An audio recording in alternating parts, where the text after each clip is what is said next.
ஜோதிட அன்பர்களுக்கு வணக்கம். நாம் இந்த வகுப்பில் 12 பாவங்களின் விளக்கங்களை பற்றி கற்றுக்கொள்ள உள்ளோம். நாம் ஜாதக பலன் கூறும் பொழுது 2 விஷயங்கள் முக்கியமாக எடுத்துக்கொள்ள வேண்டும். ஒன்று பாவகம், இன்னொன்று காரகம். நாம் சென்ற வகுப்புகளில் காரகத்துவம் பற்றி கற்றுக்கொண்டோம். சூரியனுடைய காரகத்துவம் என்னென்ன, சந்திரனுடைய காரகத்துவம் என்னென்ன, அப்படி என்று ஒவ்வொரு கிரகத்தின் காரகத்துவம் பற்றி கற்றுக்கொண்டோம். காரகம் பிளஸ் பாவகம் = பலன். ஒரு ஜாதகத்திற்கு பலன் கூறுவதற்கு காரகம் 50%,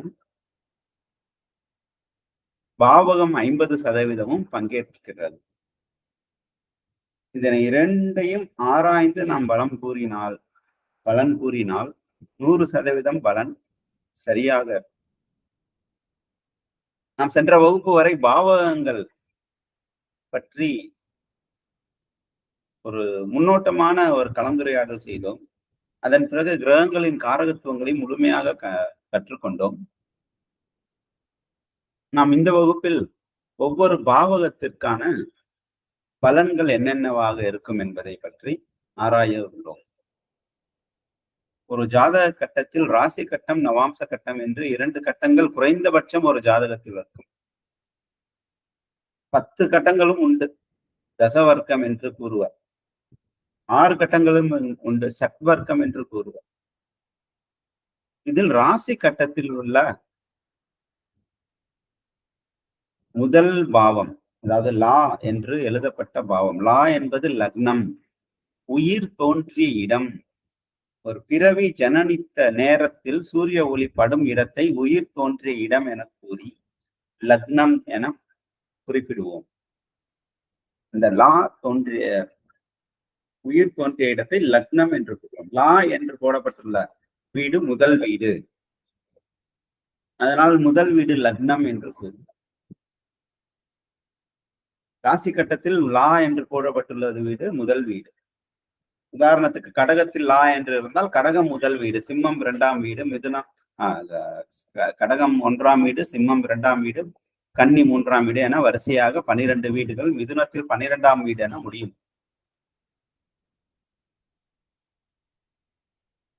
இதில் முதல் இடம் லக்னம். இது ஜாதகரை பற்றி முழுமையாக கூறும். ஜாதகருடைய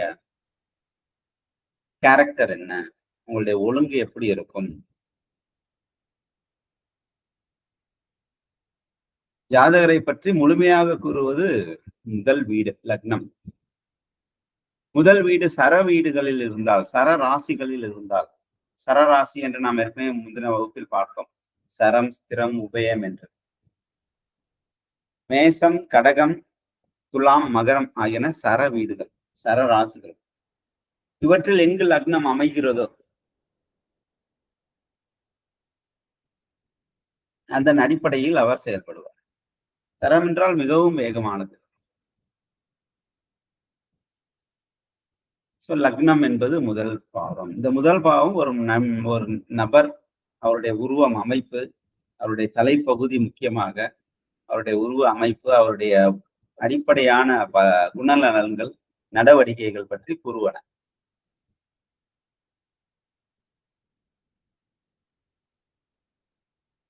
இரண்டாம் வீடு வாக்குஸ்தான்.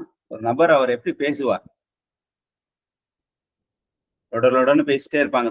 சில பேர் காரியத்துக்கு மட்டும் பேசுவாங்க, சில பேருக்கு மௌனமாவே இருப்பாங்க, நற்காரியத்துக்கு மட்டும் பேசுவாங்க. சில பேர் மந்திரங்கள் உச்சாடனம் செய்வார்கள், சில பேர் திருமுறைகள் நல்லா வாசிப்பாங்க, சில பேர் வாய் திறந்தாலே கெட்ட வார்த்தை வரும். இது எல்லாமே 2ஆம் பாவத்தை வைத்து நாம் ஆராயலாம். அது போக ஜாதகருடைய குடும்பம் எப்படி இருக்கும் என்பதையும் 2ஆம் நிலையை பார்த்து ஆராயலாம். 2ஆம் வீடு ஜாதகருடைய குடும்ப மேன்மையை காட்டும். குடும்பம் இவரால் குடும்பம் மேன்மை அடையுமா, குடும்பத்தில் உள்ள நபர்கள் குடும்பத்தை தலை தூக்கி நிப்பாட்டுவாரா, குடும்பம் இவர் வழி செல்லுமா, அல்லது குடும்பத்தை சார்ந்து இவர் இருப்பாரா என்பதையும் இந்த 2ஆம் பாவகத்தை வைத்து நாம் ஆராயலாம்.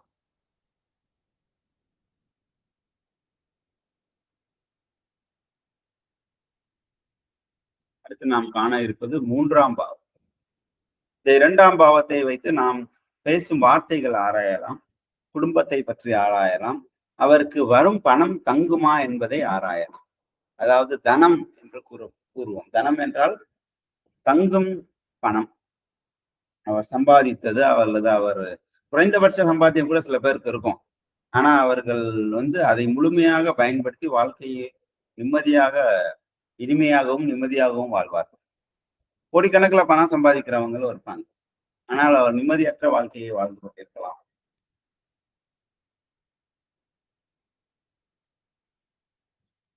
லட்சாதிபதியா இருப்பாரு. ஆனா மாச கடைசியில யார்ட்டையாவது போய் கடன் வாங்குவார். சோ இந்த மாதிரியான தன நிலையை பற்றி ஆராய்வதற்கு 2ஆம் வீடு நமக்கு பயன்படும். பொதுவாகவே 2ஆம் வீடு என்பது தனஸ்தானம், வாக்குஸ்தானம், குடும்பஸ்தானம் என்று கூறுவோம்.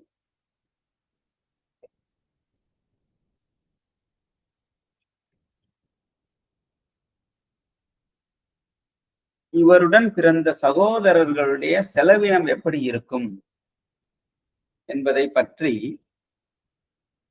இந்த 2ஆம் இடம் கூறும். இவருக்கு பின் பிறந்த சகோதரர்களுடைய செலவினம், இவர்கள் பின் பிறந்த சகோதரர்களுடைய அயன சயனங்கள், போகஸ்தானம் எப்படி இவரால் அவர் எப்படி பண்படுவார், பயனடைவார் என்பதை இந்த 2ஆம் இடத்தை வைத்து கூறலாம்.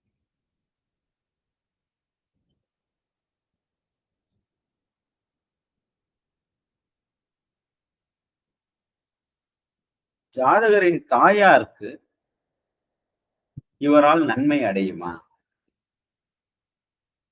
என்பதை இந்த 2ஆம் இடத்தை வைத்து கூறலாம். ஜாதகரின் தாயார்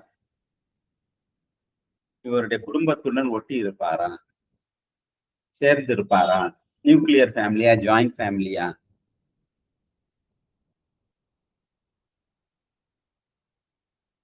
இவருக்கு வரும் பணத்தினால் வீடு, இடங்கள், மனைகள் வாங்குவாரா? சில பேருக்கு தனம் வரும், ஆனா லட்சக்கணக்கில் வந்தா கூட அவரால் ஒரு இடம் வாங்க முடியாது, ஒரு வீடு வாங்க முடியாது. அந்த மாதிரி சூழல் ஏற்படும்.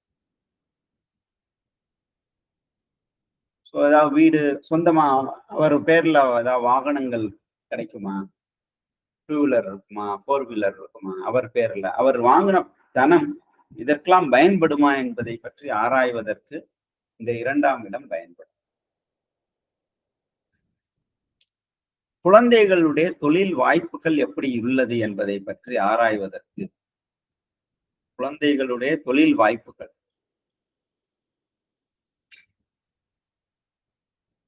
குழந்தைங்களுக்கு அரசு வேலை கிடைப்பதற்கு வாய்ப்பு இருக்கா? சில பேர் ஜாதகம் கொண்டு கேட்பாங்க, பையனுக்கு அரசு வேலைக்கு நான் முயற்சி பண்ணேன், எனக்கு கிடைக்கல, பையனுக்காவது கிடைக்குமான்னு கேட்பாங்க. இனிமே வர்ற காலத்துல அரசு வேலை அவ்வளவு இருக்க போறது இல்லை. இருந்தாலும் அரசு சார்ந்த ஒரு உத்தியோகத்தில் இருப்பதற்கு வாய்ப்பு இருக்கா? அல்லது நிலையான வருமானம் வரும் உத்தியோகத்தில் அவர் அமர்வாரா? அல்லது புத்திரர்கள் நல்ல வியாபாரம் செய்வார்களா?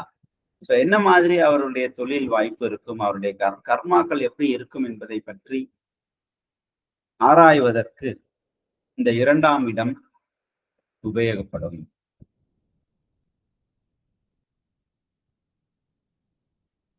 ஒருத்தர் பென்ஷன் வாங்குவாரா? பென்ஷன் வாங்குவதற்கு தகுதி உண்டா?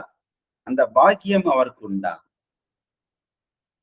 கடன் வாங்கினார்னா அது கட்டுறதுக்கான பாக்கியம் உண்டா?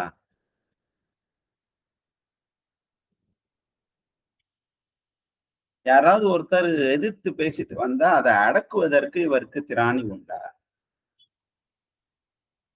அவருக்கு ஏதாவது நோய் வந்துச்சுன்னா இவரால் அதை சமாளிக்க முடியுமா? இந்த ஜாதகருக்கு ஏதாவது நோயோ தீராத வம்போ வந்துச்சுன்னா இவரால் சமாளிக்க முடியுமா? அதற்கான பாக்கியங்கள் இந்த ஜாதகருக்கு உண்டா என்பதை பற்றி ஆராய்வதற்கு இந்த 2ஆம் இடம் பயனுள்ளதாக இருக்கும்.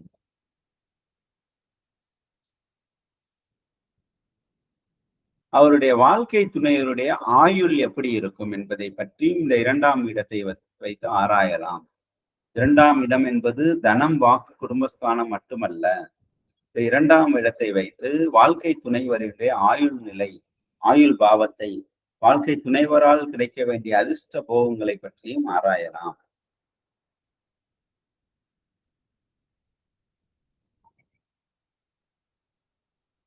இந்த 2ஆம் இடத்தை வைத்து அவருடைய ஆயுள் சம்பந்தப்பட்ட பங்கங்கள் ஏதாவது வாய்ப்புண்டா என்பதையும் ஆராயலாம். இந்த 2ஆம் இடத்தை வைத்து இந்த ஆயுள் சம்பந்தப்பட்ட மாரகம் ஏதாவது வாய்ப்பு இருக்கா என்பதை ஆராயலாம்.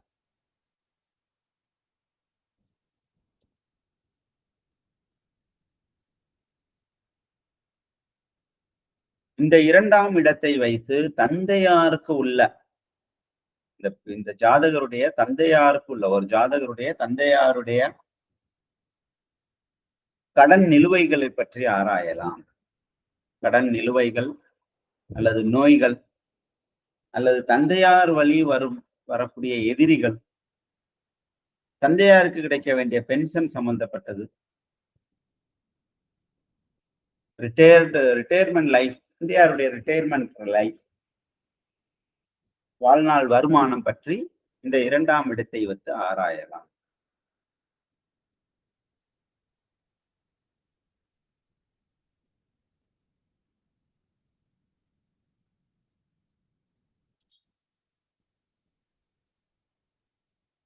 இந்த 2ஆம் இடம் இந்த 2ஆம் இடத்தை வைத்து அந்த ஜாதகருடைய தொழில் பூர்வ புண்ணியத்தை பெற்றதா என்பதை ஆராயலாம். பூர்வ புண்ணியப்படி அவருடைய அந்த ஜாதகருடைய தொழில் அமைந்துள்ளதா? பூர்வ புண்ணியம் அந்த ஜாதகருடைய தொழிலுக்கு எந்த மாதிரியான உபயோகத்தில் இருக்கும், பயன்படும்? இந்த ஜாதகர் செய்த பூர்வ புண்ணியம், இந்த ஜாதகர் செய்த தான காரியங்கள் அவருடைய தொழில் வாய்ப்புகளை எப்படி மேம்படுத்தும் என்பதையும் ஆராயலாம். இந்த 2ஆம் இடத்தை வைத்து இவ்வளவு விஷயங்கள் பார்க்கலாம்.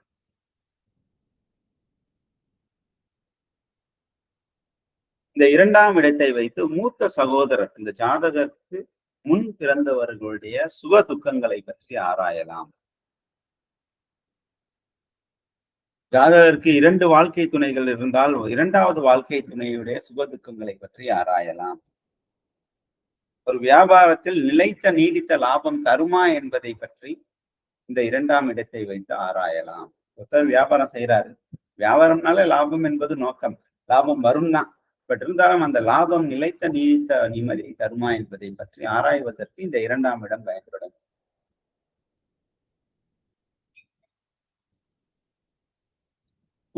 ஒருவருடைய உறக்க நிலை இந்த 2ஆம் இடை பலம் பெற்றால் நல்லா குட்டி தூக்கம் போடுவார். நைட்டு நல்லா முழிப்பாரு. ஆனா கொஞ்ச நேரம் தூங்கினா கூட ரொம்ப நேரம் தூங்குவதற்கான ஒரு உடல் அசதியை போக்கிக் கொள்வார். பயணம் செய்வதில் பிரியமுள்ளவராக இருப்பார். இந்த மாதிரி சில விஷயங்களை இந்த 2ஆம் இடத்தை வைத்து ஆராயலாம். ஆக 2ஆம் இடம், இந்த வாக்குஸ்தானம் என்பது அவ்வளவு பலம் வாய்ந்ததாக உள்ளது. நாம் இந்த வகுப்பில் 2ஆம் பாவகத்துடைய அடிப்படை பலன்கள் என்ன என்ன என்பதை நாம் ஆராய்ந்து கற்றுக்கொண்டோம். அடுத்து வரக்கூடிய வகுப்பில் 3 மற்றும் 4ஆம் பாவத்திற்கான பலன்கள் என்னவாக இருக்கும், எதை வைத்தெல்லாம் எந்த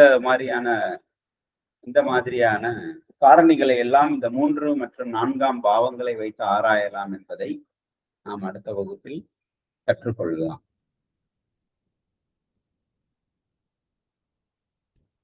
நன்றி.